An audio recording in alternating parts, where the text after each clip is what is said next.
ថ្ងៃនេះមកដើរលេងនៅរមណីយដ្ឋានស្ទឹងទឹកថ្លានៅស្វាយខេត្តបន្ទាយមានជ័យ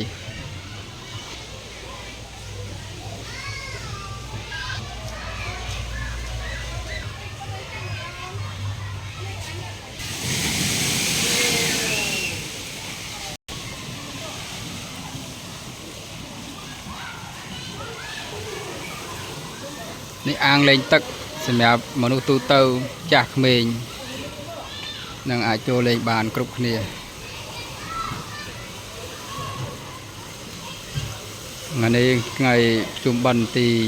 14ក្មេងៗមកច្រើនថ្ងៃនេះពុកម្ដាយគេនាំកូនចៅមកទស្សនាកម្សាន្តញ៉ាំអាហារបុព្វេហើយនឹងលេងទឹកចំណាយពេលដើម្បីសុខសប្បាយគ្រួសារ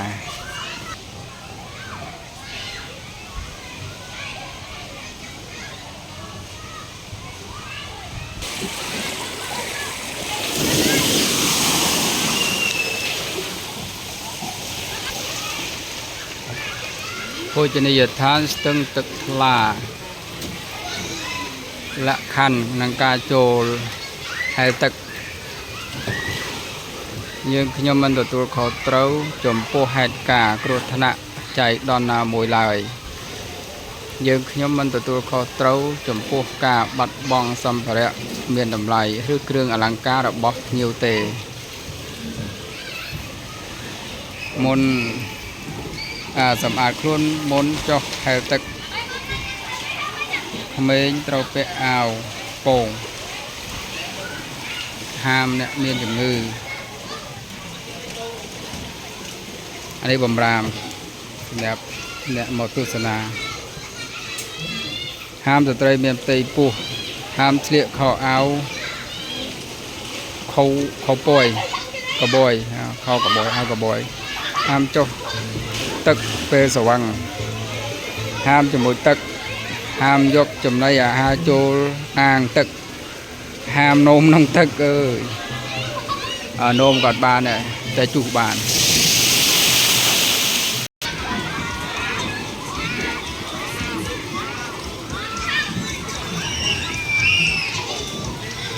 អូថ្ងៃនេះសប្បាយណែលេងចុះហែលលោតហក់លេងតាមណអានេះគេធ្វើឲ្យក្មេងៗហែលលេង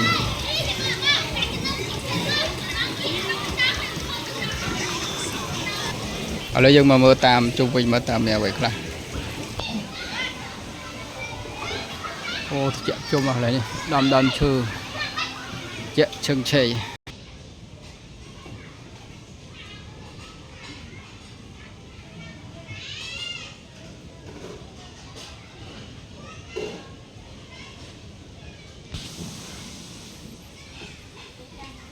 អូម្លប់ល្អឡើយនេះយើងចង់ចុះមកតាមមាត់ស្ទឹងហ្នឹងហើយមាត់ស្ទឹងអានេះស្ទឹងសេរីសុផាន់ស្ទឹងនៅក្រុងសេរីសុផាន់ខេត្តបន្ទាយមានជ័យនៅស្វាយហ្នឹងឯងគឺហូរចុះទៅខាងនេះកន្លែងស្ទូបណានេះគេហៅស្ទូបយួនស្ទូបអីហ្នឹងចុះទៅនោះគឺមានវិទ្យាល័យកែកម្យាននៅខាងនោះមួយអញ្ចឹងអាស្ទឹងដែលមានផ្លូវអតេះភ្លើងមានផ្លូវកាត់ស្ទឹងហ្នឹងគឺកន្លែងហ្នឹងគឺហ្នឹងឯងទៅខាងវិទ្យាល័យកែកម្យានហ្នឹងឯងហើយទៅកណ្ដោគឺភ្នំបាក់លើបាក់ក្រោមភ្នំ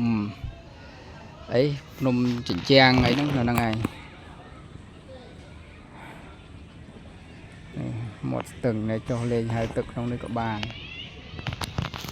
អូឡើយធាតុអាកាសល្អចង់មកហែលទឹកលេងនេះទឹកស្ទឹងទឹកធម្មជាតិ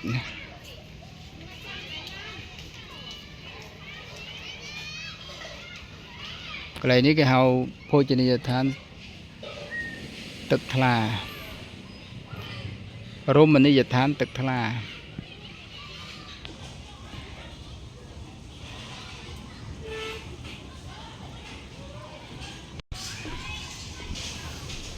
នៅគេមានបុគ្គលិកគេសម្រាប់បម្រើភ្ញៀវ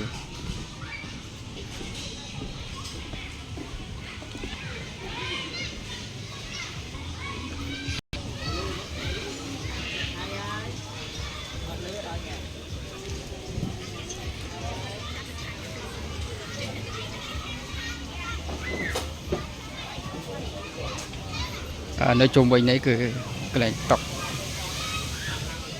ថ្ងៃតុកសម្រាប់ទទួលភ្ញៀវកញ្ចុះសម្រាប់ទទួលភ្ញៀវយើងមកអង្គុយលេងឲ្យចង់កំងអាហារអីមីហិល7យ៉ាង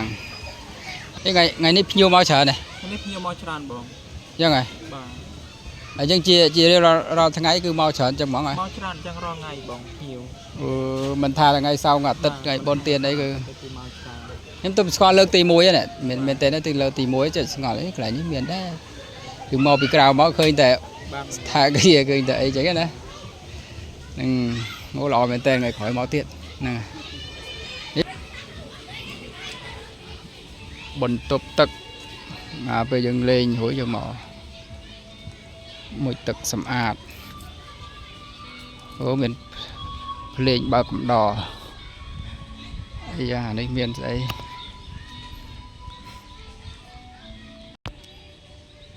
រូបចម្លាក់តោតោនេះជាលក្ខណៈតោកំពង់ធំលក្ខណៈតោកំពង់ធំហើយនាងធរនី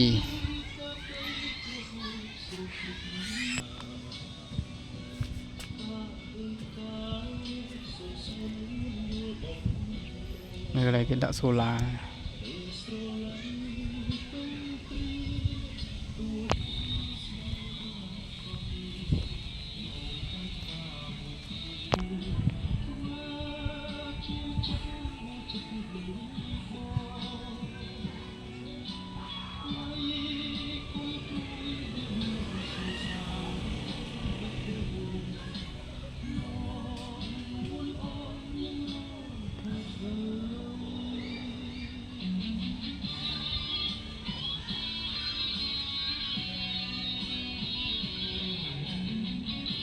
រូបចម្លាក់បែបសិល្បៈខ្មែរ